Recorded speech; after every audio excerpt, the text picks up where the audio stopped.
Now, being a parent, unfortunately, doesn't come with an instruction manual, which means that parents have to go on their own instinct, and yes, sometimes they get it very much wrong. But are we being too harsh on ourselves? Well, parenting expert Dr. Mary O'Kane joins us to discuss the concept of good enough parenting and her new book, Perfectly Imperfect Parenting, Connection, Not Perfection. Congratulations, Mary, on the book. Congratulations, Mary. Congratulations, Karen, to making the back page, unfortunately. My endorsement is there on the back. Anyway, why focus on this whole area of parenting in an imperfect way and how that can still work for you and your children?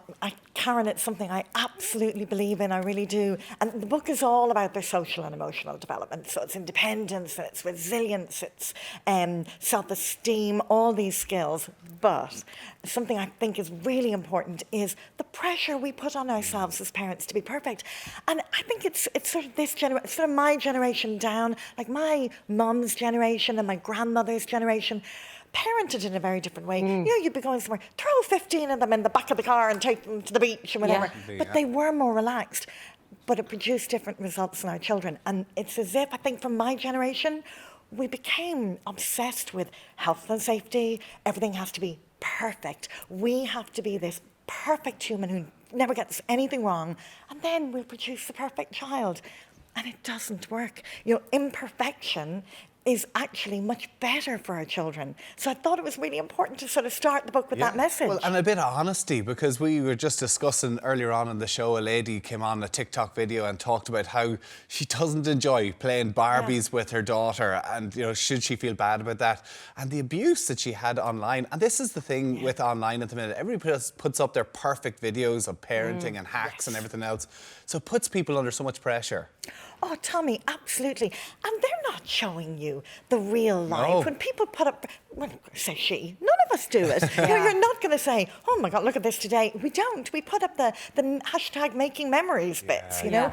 But we're harsh, very harsh on ourselves and on others, which again, I think it can make us be quite controlling, because, you know, if I really believe I have to present this image of being perfect, it tends to make me want to control my children. I want everything to be the way it should be. And that's not good for our children either, you know, to actually step back and admit we're human, you know, and let our children know they can be human too, and that's absolutely fine. You know, good enough. I'm always talking about the idea of good enough parenting, and this comes from a psychologist called Winnicott years ago, and he spoke about, you know, when they're babies, when they're newborns, and we're devoted to them, and that's exactly how it should be. You know, they learn that we're absolutely there for them.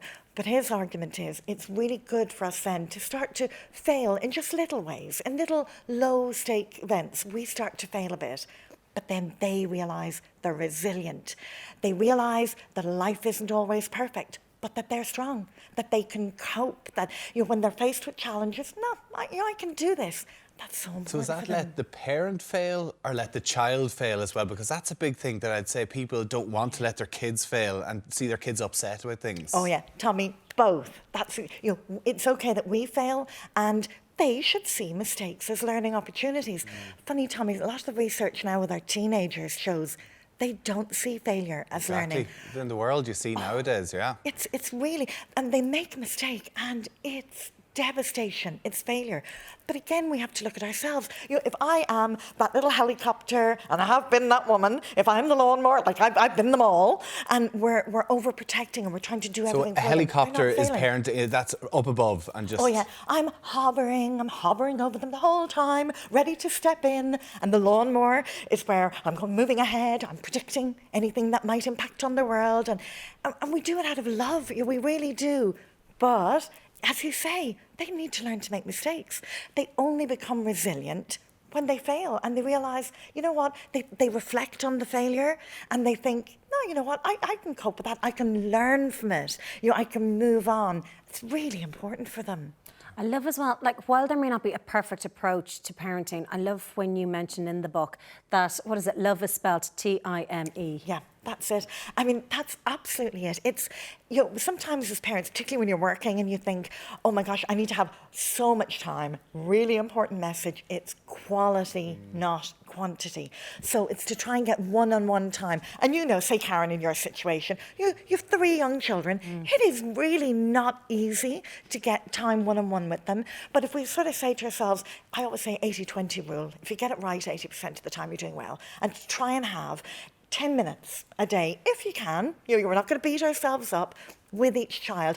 I mean, it could be them helping you make the dinner. It could be for a little one. You know, we were talking about putting them to bed. It could be that little bit of interaction at night time, that little bit of calm, soothing interaction at night time, Tommy. Yeah. Put them on the bed. Fun chaos before bed, just to rile them up, and their poor mum comes up and gives out. But it's about being in the moment, though, isn't it? And put away distractions, put away a phone, and actually just have that little bit of time. And it doesn't have to be half an hour or 2 hours. You know, it could just be, you know, 10 minutes of good quality time. That's it. I mean, this is the whole message. You know, connection, not perfection. We don't have to be perfect. Okay. It's connection. It's those moments. And they can be everyday moments that you just have that little bit of time. Even when they get older, when they're little, play. I mean, play is everything when they're young. But we forget we can still be playful with them when they're teenagers. We sometimes forget that. What about when they have their phones all the time, though? Because I would imagine teenagers, you know, you have good time when you're in the car with them, but they're just glued to their phone. Funny you say the car, Tommy. That's the trick. He's not watching. I use with my son, but it's to trap him in the car from when he was little. And you know the way some of the kids, they don't like that, you know, eyeball to eyeball contact. And you can think, how can I communicate with this child?